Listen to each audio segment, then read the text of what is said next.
الحمد لله رب العالمين والصلاة والسلام على سيدنا وحبيبنا محمد وعلى آله وأصحابه أجمعين. فضل العشر الأوائل من ذي الحجة. ذو الحج மாதத்துடைய முதல் 10 நாட்களின் சிறப்புகள். கண்ணியத்துக்குரியவர்களே, அல்லாஹ் ரப்புல் ஆலமீன் இந்த சமூகத்திற்கு செய்த மிகப்பெரிய அருள் என்னவென்றால், அல்லாஹ் ரப்புல் ஆலமீன் நன்மையான மாதங்களையும் நன்மையான நாட்களையும் நன்மைகளை அதிகப்படுத்தி தரக்கூடிய விஷயங்களையும் தீமைகளை அளிக்கக்கூடிய காரியங்களையும் அல்லாஹ் இந்த சமூகத்துடைய வாழ்நாளை அல்லாஹ் சுருக்கி இருந்தாலும் அந்த வாழ்நாளுக்குள் அல்லாஹ் அதிகப்படுத்தி தருகின்றான். ரமதான் முடிந்தால் அடுத்த நன்மைகள், அந்த மாதம் முடிந்தால் அடுத்த நன்மைகள் என்று அல்லாஹ் ரப்புல் ஆலமீன் ஒவ்வொரு மாதமும் சில நாட்களை அல்லாஹ் கணக்கிட்டு அந்த நாட்களில் அல்லாஹ் ரப்புல் ஆலமீன் அருள் செய்து மூமின்களுடைய ஈடேற்றத்திற்கு அல்லாஹ் ரப்புல் ஆலமீன் உதவி செய்கின்றார். கண்ணியத்துக்குரியவர்களே, அந்த அடிப்படையில் ரமதானுடைய மாதத்திற்கு பிறகு அல்லாஹ்விடத்திலே மிக கண்ணியமான, அல்லாஹ்விடத்தில் மிக சிறப்பு பெற்ற நாட்களை இன்ஷா அல்லாஹ் நாம் அடையப் போகின்றோம். அந்த நாட்கள் தான் துல்ஹஜ் மாதத்துடைய முதல் 10 நாட்கள். அல்லாஹ் ரப்புல் ஆலமீன் அவனுடைய புத்தகம் அல் குர்ஆனிலே சூரா ஹஜ்ஜுடைய 28வது வசனத்திலே ஹஜ்ஜை பற்றி இப்ராஹிம் அலைஹிஸ்ஸலாம் அவர்களை அறிவிக்க சொல்லுகின்றான். அப்போது அல்லாஹ் ரப்புல் ஆலமீன் ஹஜ்ஜுக்கு வருபவர்கள் செய்யக்கூடிய காரியத்தை பற்றி சொல்லும் பொழுது வயத்குரு ஸ்மல்லாஹி ஃபி அய்யாமின் மஅலூமாத், கணக்கிடப்பட்ட அந்த நாட்களில் அவர்கள் அல்லாஹ்வை புகழ்வார்கள். இமாம் இப்னு அப்பாஸ் ரலியல்லாஹு அன்ஹுமா கணக்கிடப்பட்ட நாட்களில் அல்லாஹ்வை புகழ்வார்கள் என்று அல்லாஹ் கூறுகிறானே, அந்த கணக்கிடப்பட்ட நாட்கள் எதுவென்றால் அய்யாமுல் அஷ்ர் அல் அவாயில் மின் துல் ஹிஜ்ஜா, துல்ஹஜ் மாதத்துடைய முதல் 10 நாளைத்தான் அல்லாஹ் இங்கே குறிப்பிடுகிறான் என்று இப்னு அப்பாஸ் ரலியல்லாஹு அன்ஹுமா அவர்கள் சொன்னார்கள். அல்லாஹ் ரப்புல் ஆலமீன் சூரத்துல் ஃபஜ்ரை ஆரம்பம் செய்கிறார். வல் ஃபஜ்ர் வலயாலின் அஷ்ர், அந்த 10 நாட்கள் என்று அல்லாஹ் ரப்புல் ஆலமீன் சத்தியம் செய்கிறானே, அது என்னவென்று முஃபஸ்ஸிர்கள் எல்லோரும் விளக்கம் சொல்லும் பொழுது அந்த நாள் துல்ஹஜ் மாதத்துடைய முதல் 10 நாள் என்று பெரும்பான்மையான அறிஞர்கள் விளக்கம் சொல்கிறார்கள். இந்த துல்ஹஜ் மாதத்துடைய முதல் 10 நாளுடைய சிறப்பை புரிவதற்கு அல்லாஹ்வுடைய தூதருடைய இந்த ஒரு ஹதீஸை அறிந்தாலே போதும், எமக்கு அது போதுமானது. புகாரி ரஹிமஹுல்லாஹ், அபூ தாவூத், திர்மிதி போன்ற கிரந்தங்கள் எல்லாம் பதிவு செய்யப்படுகிறது. இப்னு அப்பாஸ் ரலியல்லாஹு அன்ஹு அவர்கள் கூறுவதாக, அல்லாஹ்வுடைய தூதர் ஸல்லல்லாஹு அலைஹி வஸல்லம் சொன்னார்கள், மா மின் அய்யாமின் அல் அமலு ஸாலிஹு ஃபீஹா அஹப்பு இலல்லாஹ் மின் ஹாதிஹில் அய்யாம், யானி அய்யாமுல் அஷ்ர். அல்லாஹு அக்பர். அல்லாஹ்விடத்திலே நல்ல அமல்கள் செய்வதற்கு மிக விருப்பமான நாட்கள் இந்த அய்யாமுல் அஷ்ர், துல்ஹஜ் மாதத்துடைய முதல் 10 நாட்களை போன்று வேறு எந்த நாளும் கிடையாது. ரமதானுடைய இறுதி இரவுகள் அல்லாஹ்விடத்திலே மிக உயர்ந்தது. அல்லாஹ்விடத்திலே மிக உயர்ந்த 10 நாட்கள் துல்ஹஜ் மாதத்துடைய 10 நாட்கள் தான். ரமதானுடைய இறுதி 10 இரவுகள் அல்லாஹ்விடத்திலே மிக உயர்ந்த அந்தஸ்துடையது. அதைவிட ரமதானுடைய மாதத்திற்கு பிறகு துல்ஹஜ் மாதத்துடைய முதல் 10 நாட்கள் அல்லாஹ்விடத்திலே மிக உயர்ந்தது. இந்த ஹதீஸை சொன்னவுடன் சஹாபாக்கள் கேட்டார்கள், வலல் ஜிஹாது ஃபீ சபீலில்லாஹ், அல்லாஹ்வுடைய பாதையில் போராடுவதை விடவும் இந்த நாளிலே செய்யக்கூடிய அமல்கள் மிக உயர்ந்ததா? அல்லாஹ்வுடைய தூதர் ஸல்லல்லாஹு அலைஹி வஸல்லம் சொன்னார்கள், ஆம், வலல் ஜிஹாது ஃபீ சபீலில்லாஹ், அல்லாஹ்வுடைய பாதையில் போராடுவதை விடவும் இந்த நாளுடைய சிறப்பு மிக உயர்ந்தது.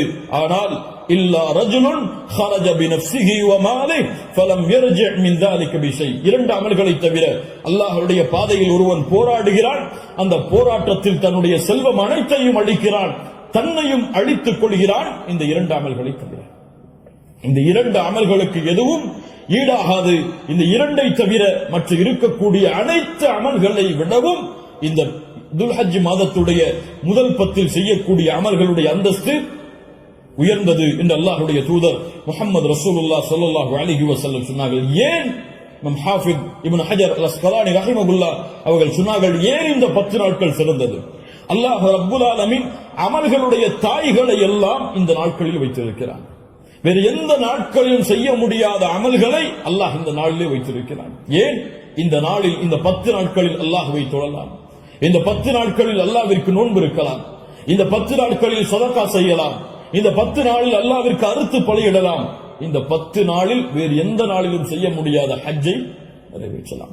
எல்லா அமல்களும் ஒன்று சேரக்கூடிய நாட்களாக இந்த 10 நாட்கள் இருப்பதால் அல்லாஹ்விடத்திலே அல்லாஹ்வுடைய கணக்கீட்டுடைய நாட்களில் இந்த நாட்களை போன்ற அந்தஸ்துடைய நாட்கள் கிடையாது என்று இமாம் ஹாஃபிஸ் இப்னு ஹஜர் அஸ்கலானி ரஹிமஹுல்லாஹ் அவர்கள் சொன்னார்கள். இந்த நாட்களில் நோன்பு வைக்கலாமா? இதில் வரக்கூடிய 10 நாளில் 10வது நாள் நோன்பு வைப்பது ஹராம். ஏன்? ஈதுடைய நாள். இந்த 10வது நாளை தவிர வரக்கூடிய 9 நாளும் நோன்பு வைப்பது சுன்னாவா? முஸ்லிம் ரஹிமஹுல்லா இல்மை தேடக்கூடிய மாணவர்கள் என்பதால் இந்த விளக்கங்களை கொடுக்கிறேன். முஸ்லிம் ரஹிமஹுல்லா அவர்கள் சொன்னார்கள், ஆயிஷா ரலியல்லாஹு அன்ஹா அவர்கள் கூறுவதாக, மா ரஅய்து ரசூலுல்லாஹி ஸல்லல்லாஹு அலைஹி வஸல்லம் ஸாயிமன் ஃபில் அஷ்ர் கத்து. கொஞ்சம் குழப்பமா இருக்கும், புரிய முயற்சி. அல்லாஹ்வுடைய தூதர் துல்ஹஜ் மாதத்துடைய முதல் 10 நாட்களும் ஒருபோதும் நோன்பு வைத்ததில்லை. யாருடைய அறிவிப்பு? ஹஃப்ஸா ரலியல்லாஹு அன்ஹா யார்? அல்லாஹ்வுடைய தூதருடைய மனைவிதான். நஸை போன்ற கிரந்தங்களில் சஹீஹான அறிவிப்பாக பதிவு செய்யப்படுகிறது, லம் யத ரசூலுல்லாஹி ஸல்லல்லாஹு அலைஹி வஸல்லம் சியாம திஸ்இல் ஹிஜ்ஜா. அல்லாஹ்வுடைய தூதர் ஸல்லல்லாஹு அலைஹி வஸல்லம் துல்ஹஜ் மாதத்துடைய முதல் 9 நாளும் எப்போதும் நோன்பை விட்டதில்லை. ஒரு ஹதீஸ் என்ன சொல்கிறது? இப்ப இரண்டுக்கும் முரண்பாடு வருகிறது. இரண்டையும் மறுத்து விடலாமா? உலமாக்கள் இரண்டையும் எப்படி சேர்த்து புரிவது என்பதை சொல்லுகிறார். இல்மை புரிந்து கொள்வதுடைய அடிப்படை. எப்படி இரண்டையும் சேர்த்து பார்ப்பது? ஆயிஷா ரலியல்லாஹு அன்ஹா சொல்கிறார்கள், முதல் இரண்டு அடிப்படைகள் புரிவது. முதல் அடிப்படை, ஆயிஷா ரலியல்லாஹு அன்ஹா என்ன சொல்கிறார்கள்? அல்லாஹ்வுடைய தூதர் 10 நாளும் துல்ஹஜ் மாதத்திலே நோன்பு வைத்ததில்லை. ஏன் 10 நாளும் ஒருவரால் நோன்பு வைக்க முடியாது? ஏன்? 10வது நாளில் ஈத் வருகிறது. அதனால் அல்லாஹ்வுடைய தூதர் 10 நாளும் என்று சேர்த்து சொல்கிறார்களே தவிர முதல் 9 நோன்பு வைக்கவில்லை என்று ஆயிஷா ரலியல்லாஹு அன்ஹா சொல்லவில்லை. 10 நாளும் சேர்த்து நோன்பு வைக்கவில்லை என்று ஆயிஷா ரலியல்லாஹு அன்ஹா சொல்கிறார்கள் என்று புரிந்தால் இது சிறந்தது. அப்படியும் இல்லை என்றால் ஹதீஸ் கலையிலே ஒரு சட்டம் இருக்கிறது, கவுலுல் முஸ்பித் முகத்தமுன் அலா கவுலின் நாஃபி.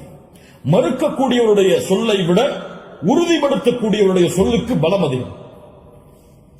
மறுப்பவர் மறதியில் மறுக்கலாம், ஆனால் உறுதிப்படுத்துபவர் மறதியிலோ அல்லது இட்டுக்கட்டப்பட்ட நிலையிலோ உறுதிப்படுத்த மாட்டார். ஒன்று பார்க்காமல் இருக்கலாம், அல்லாஹ்வுடைய தூதருடைய வாழ்வில் அவர்கள் அதை பார்க்காமல் இருக்கலாம். அந்த நாளில் அல்லாஹ்வுடைய தூதர் ஆயிஷா ரலியல்லாஹு அன்ஹாவோடு இல்லாமல் இருந்திருக்கலாம். ஆனால் ஹஃப்ஸா ரலியல்லாஹு அன்ஹா உறுதிப்படுத்துகிறார்கள். உறுதிப்படுத்துபவர் மறதியில் உறுதிப்படுத்த முடியாது, உறுதிப்படுத்துபவர் பார்க்காமல் உறுதிப்படுத்த முடியாது. அதனால் இந்த சட்டத்தின் அடிப்படையிலும் அல்லாஹ்வுடைய தூதர் 9 நாள் நோன்பு வைத்தார்கள் என்ற ஹதீஸ் தான் உயர்ந்த தரமுடையது என்று ஹதீஸ் கலையுடைய அறிஞர்கள் விளக்கம் சொல்கிறார்கள். அதனால் சட்டம் என்னவென்றால் 9 நாளும் நோன்பு வைப்பது சுன்னah. யாருக்கு இயலுமோ யாருக்கு முடியுமோ அவர்கள் துல்ஹஜ் மாதத்துடைய முதல் 9 நாட்களும் நோன்பு வைப்பது சுன்னah. 10வது நாள் நோன்பு வைப்பது ஹராம். நோன்புடைய சிறப்புகளை பற்றி நமக்கு தெரியும். அல்லாஹ்வுடைய பாதையில் ஒருவர் அல்லாஹ்வுடைய முகத்தை நாடி ஒரு நாள் நோன்பு வைத்தால் பஅதல்லாஹு வஜ்ஹஹு அனின் நாரி 70 ஹரீஃபா. ஹரீஃபா என்றால் ஆம். அல்லாஹ்வுடைய தூதர் ஸல்லல்லாஹு அலைஹி வஸல்லம் சொன்னார்கள், அல்லாஹ்வுடைய பாதையில் அல்லாஹ்வுடைய முகத்தை நாடி ஒருவர் ஒரு நாள் நோன்பு வைத்தால் அல்லாஹ் ரப்புல் ஆலமீன் அவருடைய முகத்தை நரகத்தில் இருந்து 70 ஆண்டுகள் தூரமாக்குகிறார். அல்லாஹ் அக்பர். அல்லாஹ் ரப்புல் ஆலமீன் அந்த பாக்கியத்தை நமக்கு கொடுப்பானாக. அல்லாஹ்வுடைய தூதர் ஸல்லல்லாஹு அலைஹி வஸல்லம் துல்ஹஜ் மாதத்துடைய முதல் 10 நாட்களில் வரக்கூடிய யௌம் அரஃபா, அரஃபாவுடைய தினத்துடைய சிறப்பை பற்றி சொன்னார்கள். மா மின் யௌமின் அக்ஸர மின் அய்யுஅதிகல்லாஹு ஃபீஹி அப்தன் மினன் நார் மின் யௌமி அரஃபா. அல்லாஹ் ரப்புல் ஆலமீன் அதிகமான நரக விடுதலையை கொடுக்கக்கூடிய நாள் அது அரஃபாவுடைய நாள் தான். அரஃபாவுடைய நாளில் அல்லாஹ் முதல் வானத்திற்கு வருகிறான். எப்படி வருகிறான்?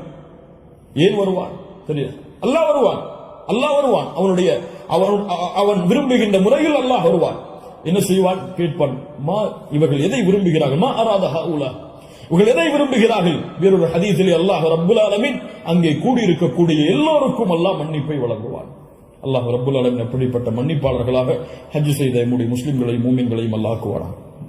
அல்லாஹ்வுடைய தூதர் ஸல்லல்லாஹு அலைஹி வஸல்லம் சொன்னார்கள், அரஃபாவுடைய அந்த இடத்தில் ஒன்று கூற முடியாத மூமின்களை, ஹஜ்ஜுக்கு செல்ல முடியாத மூமின்களுக்கு அல்லாஹ்வுடைய தூதர் சொன்னார்கள், சியாமு யௌமி அரஃபா, அரஃபாவுடைய நாளில் நோன்பு வைப்பது அவருடைய முன் சென்ற ஒரு வருடத்துடைய பாவத்திற்கும் பின் சென்ற ஒரு வருடத்துடைய பாவத்திற்கும் பாவ மன்னிப்பாக இருக்கும்.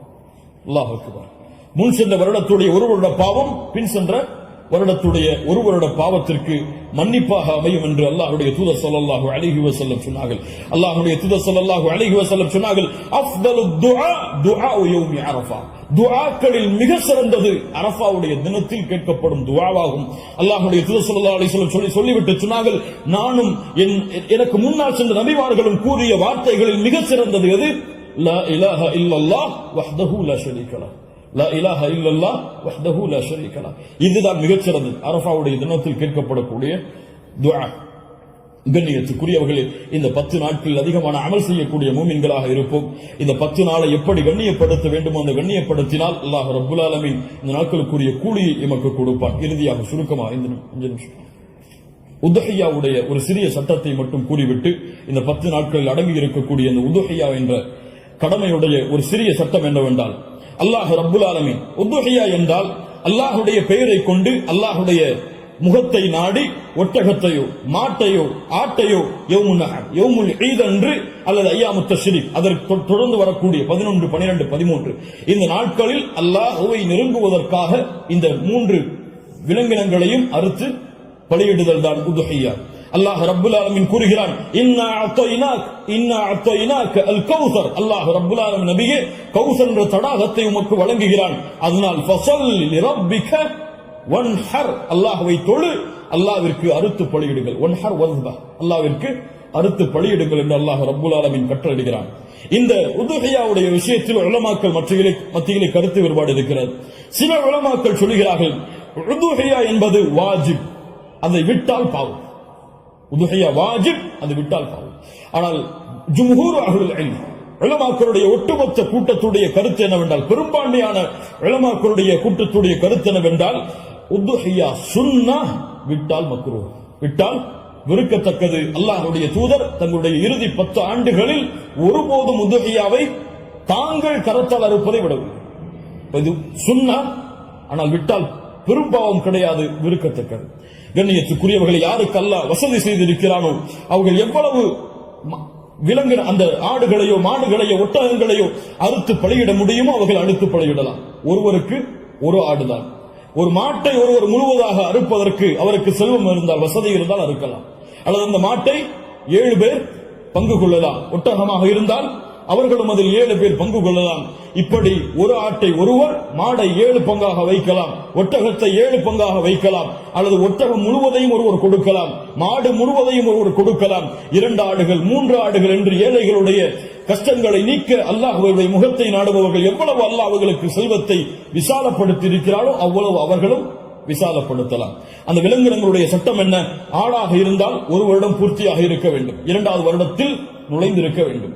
மாடாக இருந்தால் 2 வருடங்கள் பூர்த்தியாக இருக்க வேண்டும், 3வது வருடத்தில் அது நுழைந்திருக்க வேண்டும். ஒட்டகமாக இருந்தால் 5 வருடம் பூர்த்தியாக இருக்க வேண்டும், 6வது வருடத்தில் அது நுழைந்திருக்க வேண்டும். யாருக்கெல்லாம் ஒரு முழு குடும்பமாக ஒரே இடத்திலே ஒரே உணவை சாப்பிட்டு வசித்தால் அந்த முழு குடும்பத்திற்கும் ஒரு ஆடு போதுமானது, அல்லது முழு குடும்பத்திற்கும் ஒரு மாடு போதுமானது, அந்த முழு குடும்பத்திற்கும் ஒரு ஒட்டகம் போதுமானது. ஒரு குடும்பம் மொத்தமாக ஒரே இடத்திலே ஒரே உணவை சாப்பிட்டு இருந்தால், தனித்தனியாக வேறு வேறு உணவுகளை வைத்திருந்தால் அவர்கள் தனித்தனியாக உதுஹியாவை அவர்கள் கொடுக்க வேண்டும். கண்ணியத்துக்குரியவர்கள், இந்த முறையில் இந்த வணக்க வழிபாட்டை செய்வதற்கு அல்லாஹ் நமக்கு உதவி செய்வானாக.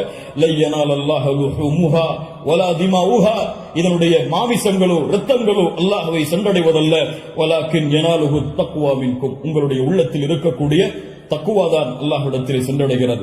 கண்ணியத்துக்குரியவர்கள், நபி இப்ராஹிம் அலைஹிஸ்ஸலாம், இஸ்மாயில் அலைஹிஸ்ஸலாம் அவருடைய தியாகத்தை நினைவு கூறும் பொருட்டு இப்ராஹிம் அலைஹிஸ்ஸலாம் தன்னுடைய மகனை அல்லாஹ் அறுக்க கட்டளையிட்ட போது, நான் அறுக்க தயாராகிறேன் என்று இப்ராஹிம் அலைஹிஸ்ஸலாம் அல்லாஹ்விற்காக அல்லாஹ்வுடைய கட்டளையை ஏற்க துணிந்ததை போன்று, யா அல்லாஹ் நீ கூறினால் எதையும் செய்வதற்கு நான் தயார் என்ற தன்மையை வெளிப்படுத்துவதற்கு தான் இந்த யௌமுன் நஹர், யௌமுல் ஈதுடைய தினத்தில் ஆடுகளையோ மாடுகளையோ ஒட்டகங்களையோ அறுக்கக்கூடிய கட்டளை அல்லாஹ் கொடுத்திருக்கிறான்.